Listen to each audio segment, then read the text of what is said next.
And joining us now is Joanna Bogle, historian, author, and EWTN broadcaster based in London. Joanna, thank you so much for joining us today. We appreciate it.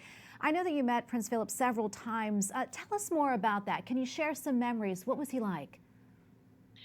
Well, like thousands of other young people across Britain and across the Commonwealth. I met him because I took part in the Duke of Edinburgh's award scheme, got my Duke of Edinburgh's gold medal.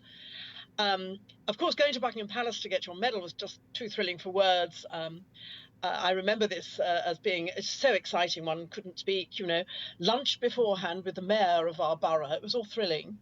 I have a glowing memory of that, but an incoherent one. It was just so exciting.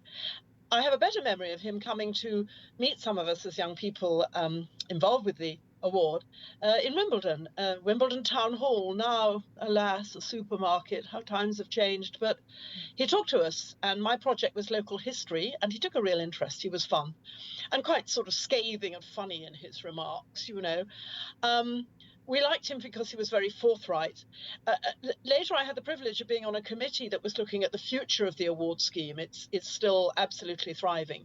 And again, he was very sort of down to earth and easy to talk to. Of course, I was young. I was rather overawed by all of this. But he was doing a superb job. And the award scheme is one, but only one, of his great legacies to our country. Well, Joanna, as you know, there's really been an outpouring of grief over his death, especially in the United Kingdom. Can you sort of set the scene for us? How are people reacting, including the faithful?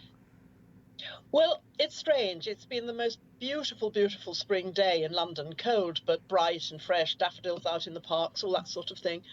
But because of the restrictions, because of this wretched virus, there's been no great, huge crowds gathering at the palace or anything. People have taken up the new thing where you put flowers at Buckingham Palace, but have been strongly discouraged from doing so by the police. So there's a very strange mood.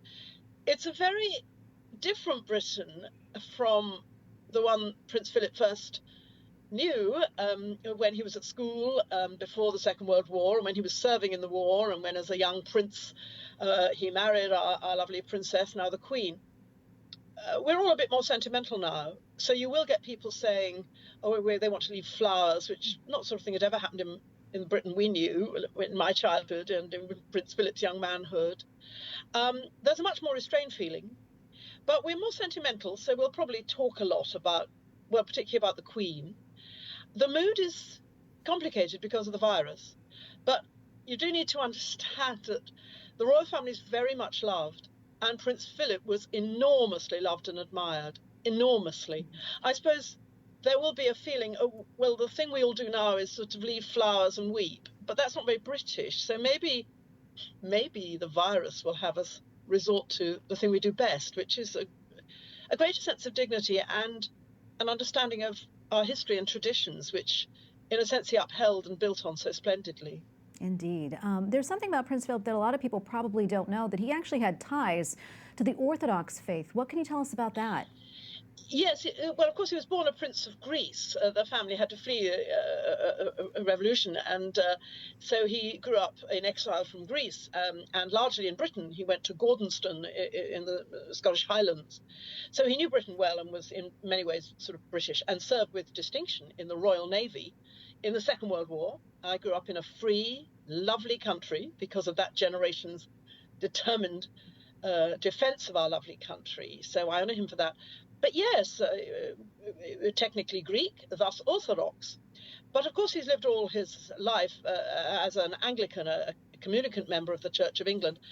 And the royal family are very assiduous in church attendance. Unlike most British people, they do go to church every Sunday. It's a standard thing. He had sort of an understanding of the faith. He certainly believed in Christianity. And he took it for granted, I think, in the way that generation did. And I'm speaking in the past tense because we're losing that generation. And with them, their values and their adherence to Christianity as a natural thing, a splendid thing, But he took a great interest in the faith. It wasn't just a natural thing. I remember one year he presented the Templeton Prize for Progress in Religion. He wrote of these things. He really believed in it all. But I would have to say he lived it through the Anglican Communion. But of course, he visited the Vatican, and particularly, I have memories, very proud ones, of watching him greet our beloved Pope, and now Pope Emeritus Benedict, at his wonderful state visit to Britain, when Pope Benedict came at the express invitation of Her Majesty for a state visit. And it was Prince Philip who greeted him at the airport, and it was marvelous. He just did it splendidly, and we all felt so proud. I was at the BBC that day, taking part in broadcasting and so on, and there had been some controversy because of the church's defense of marriage and so on. Everyone thought there might be controversy. There wasn't. Prince Philip was there, and because of that, it worked beautifully, and we had a glorious state visit.